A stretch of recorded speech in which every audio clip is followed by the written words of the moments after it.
Сәлем достар. 6 айдан бастап балаға қосымша тамақ беру өте маңызды. Бүгін сіздермен сол туралы сөйлесейік. Балаға қосымша тамақты 6 айдан бастап береміз. 6 айға 1-2 апта қалған кезде бастап кетсеңіздер болады. Міндетті түрде беру керек. Сіздің сүтіңіз көп болса да беру керек. Себебі бала жаңа тамақтармен танысу керек, шайнауды үйрену керек, жағы жұмыс жасау керек. Бұның барлығы баланың миына, баланың дамуына үлкен әсер етеді. Сондықтан да менің сүтім жетеді, немесе мен балам қосымша тамақ жегісі келмей жүр деген болмайды. Міндетті түрде балаға қосымша тамақ береміз.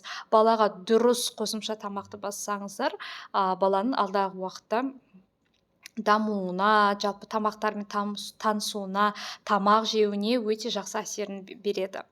Енді қараңыздар, балаға қосымша тамақты неден бастаймыз? Егер сіздің балаңыз салмақты аз жинап жүрген болса, яғни салмақ жетіспеушілігі бар болса, онда қосымша тамақты кашадан бастайсыздар. Бірінші каша береміз, көкөніс береміз, содан кейін барып жеміс-жидекті қосамыз. Егер де сіздің балаңыз салмағы жақсы болса, салмақ жағынан ешқандай мәселе болмаса, онда көкөністен бастайсыздар.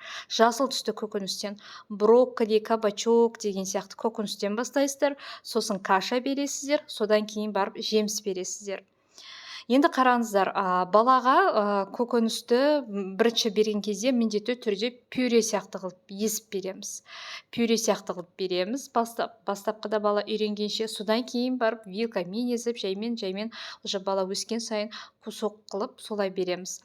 Сосын каша берген кезде балаға сүтсіз каша беріңіздер. 1 жасқа дейін сүт болмайды. Сондықтан сүтсіз каша беріңіздер. Баланың асқазаны, жалпы бала қосымша тамаққа үйренем дегенше алдымен магазиндерде сататын дайын кашаны сатып алсаңыздар болады. Мен мысалы дайын Nestle кашасын бердім. Бір упаковкадан алдым, гречка және күрішті. Бір упаковкаладан алдым, безмолочный, сол таусылғаннан кейін барып мен үйден қайнатып бердім. Одан кейін көкөністен брокколи, кабачок, соларды бердім. Жемістерден банан, алма, соларды қосып беріп жатырмын. Мысалы мен көкөніс, брокколи бердім, 3 күннен кейін барып кабачокты қостым. Сосын 3 күннен кейін барып 3 күн бергеннен кейін барып каша қостым. Солай әр 3-4 күн сайын жаңа тамақ түрін қосып тұрдым.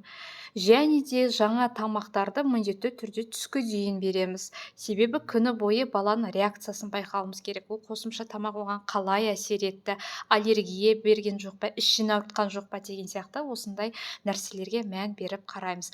Алдағы уақытта тағы да осы қосымша тамақтар туралы толықтай айтатын боламын. Сұрақтарыңыз болса жазып өтіңіздер.